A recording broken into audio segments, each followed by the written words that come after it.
26 नवंबर 2008। मुंबई की वो रात जिसने भारत के घावों को कभी न भरने वाला दर्द दिया। उस हमले का रिमोट कंट्रोल जिस हाथ में था, वो हाथ था हाफिज मोहम्मद सईद का।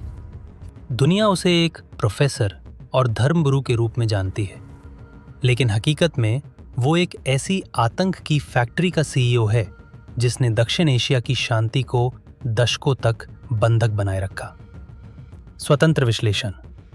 क्या एक इंसान जिसके सिर पर $10 मिलियन का इनाम हो, वो एक आधुनिक शहर के बीचों बीच सुरक्षा घेरे में रह सकता है?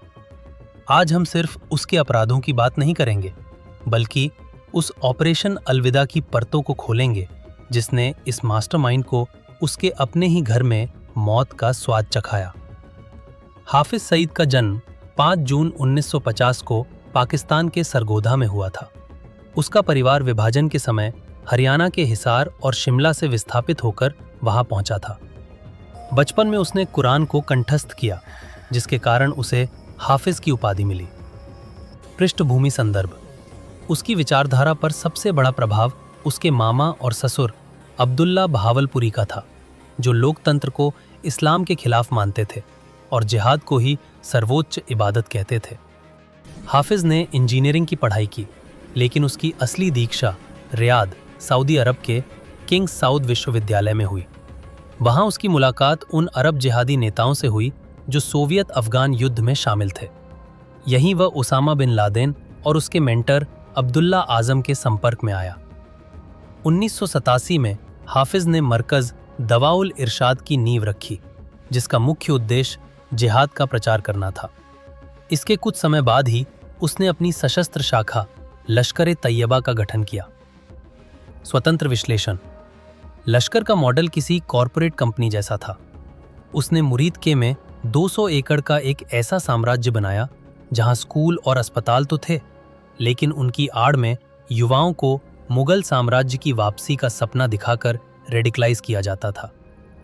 1993 में पहली बार लश्कर के आतंकियों ने एलओसी पार कर कश्मीर में घुसपैठ की, और तब से लाल किले पर हमला 2000, संसद पर हमला 2001 और मुंबई हमले 2008 जैसे काले अध्याय लिखे गए।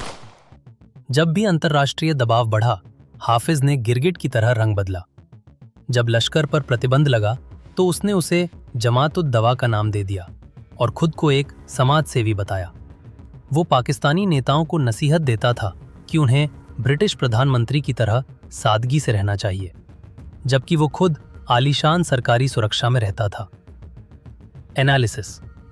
पाकिस्तान की अदालतों ने उसे कई बार 78 साल तक की सजा सुनाई, लेकिन ये सजा सिर्फ कागजों पर थी।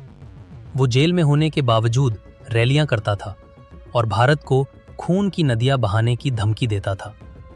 भारत ने उसे सौंपने की मांग की, लेकिन पाकिस्तान प्रत्यर्पण संधि न होने का बहाना बनाता रहा।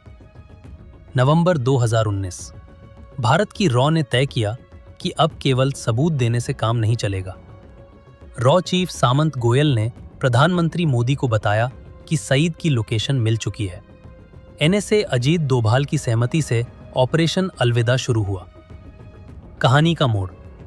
रॉ ने नावेद नाम के एक पाकिस्तानी को दुबई की जेल से निकाला और उसे लाहौर के जौहर टाउन में सईद के घर के पास हाउस नंबर 120 किराए पर लेने के लिए तैयार किया। 15 करोड़ रुपए और अमेरिका में बसने के लालच ने इस मिशन को जमीन पर उतारा।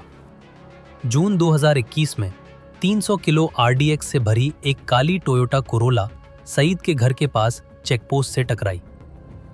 क्लाइमेक्स। धमाका इतना भयानक था कि सईद के घर का लोहे का गेट उड़ गया। वो आतंकी जो दुनिया को डराता था, धमाके की आवाज सुनकर अपने ही घर के सोफे के नीचे छुप गया। हालांकि वो बच गया, लेकिन उसकी सुरक्षा का भ्रम हमेशा के लिए टूट गया। हाल ही में भारत के ऑपरेशन सिंदूर ने मुरीद के स्थित उसके सबसे बड़े ट्रेनिंग कैंप को निशाना बनाया है। तब से हाफिज सईद का कोई अता पता नहीं है।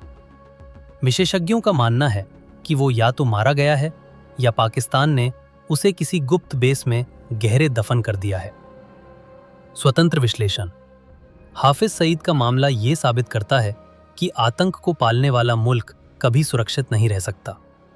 आज पाकिस्तान का खुद का नेतृत्व ये स्वीकार कर रहा है कि हाफिज जैसे लोग क्षेत्रीय स्थिरता के लिए खतरा हैं। अंतिम संदेश।